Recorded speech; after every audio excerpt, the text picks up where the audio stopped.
Hello दोस्तों, this is CA Ankit Gangwar and welcome back to my channel. So आज के इस वीडियो में हम बात करेंगे what is a will, why is it important and what are the features of a will. किसको लिखनी चाहिए, कब लिखनी चाहिए, कैसे लिखनी चाहिए, हम उसके बारे में बात करेंगे।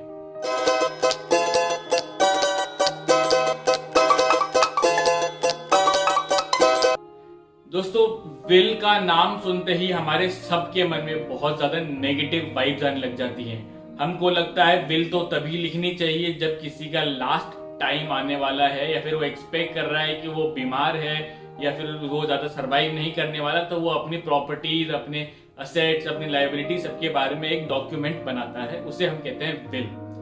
बट क्या आपको पता है कि विल उससे पहले भी लिखी जा सकती है? इट इज नॉट नेसेसरी कि आप जब ओल्ड एज में आएंगे तभी विल लिखी जाएगी।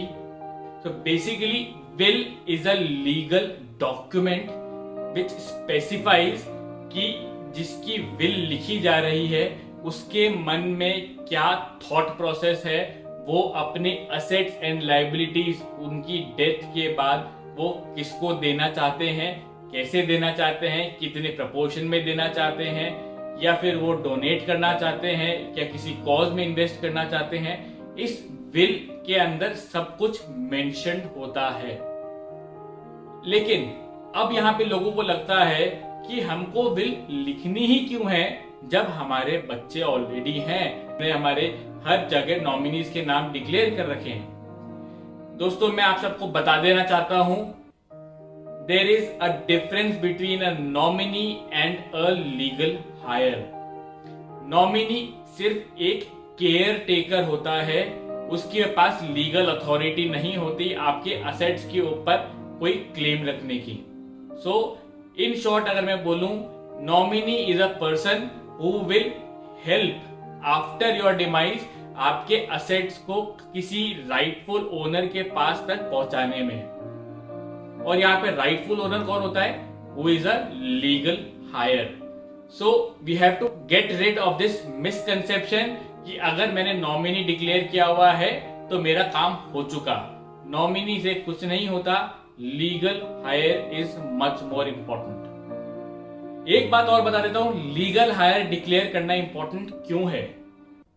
वो इसलिए इंपॉर्टेंट होता है जिससे आगे जाके आपके जो फैमिली मेंबर्स हैं उनके बीच में कोई झगड़ा ना हो, कोई भेदभाव ना हो, मनमुटाव ना हो, और उनके लिए जो लीगली आपने शेयर उनके लिए कंट्रीब्यूट में रखा है वो उनको इजीली मिल जाए, कोई लॉ उसके अगेंस्ट ना जा पाए और सब हंसी खुशी हो जाए। बट यहां पे इंपॉर्टेंट है, विल बनाने की जरूरत क्या है। विल जैसे मैंने बताया, कोई झगड़े ना हो उसके लिए जरूरी है, आपके बच्चों के लिए इंपॉर्टेंट होता है।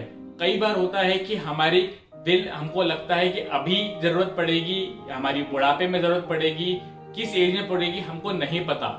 सो अगर हमको लगता है कि हमारी डिमाइस जल्दी भी पॉसिबिलिटी है तो हमारे बच्चे जो अभी माइनर्स हैं उनके पास प्रॉपरली उनके फंड्स पहुंच जाए जिससे उनका फ्यूचर सिक्योर हो सके। So basically it is important for your children as well. And never forget, rightful handing over of your assets to the actual hires that you want to do।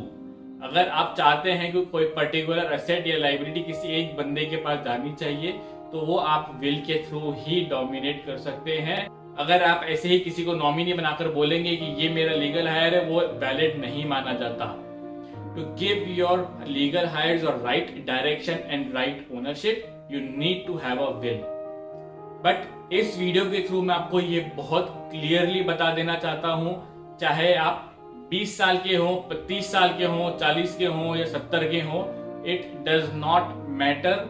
आपके पास आपके documents clearly specified होने चाहिए कि आपके पास क्या assets हैं, क्या liabilities हैं, और in case of any device, whether it is a timely और एन अनटाइमली डिवाइस, आपके बाद आपके असेट्स एंड लायबिलिटीज पर किसका अधिकार होगा।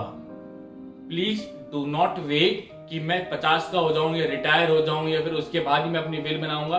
पहले ऐसा होता था जब सब लोगों की लाइफ एक्सपेक्टेंसी रेशियोज बहुत अच्छे हुआ करते थे। But looking at the pandemic, looking at the health hazards that we have right now, कभी भी कुछ भी हो सकता है।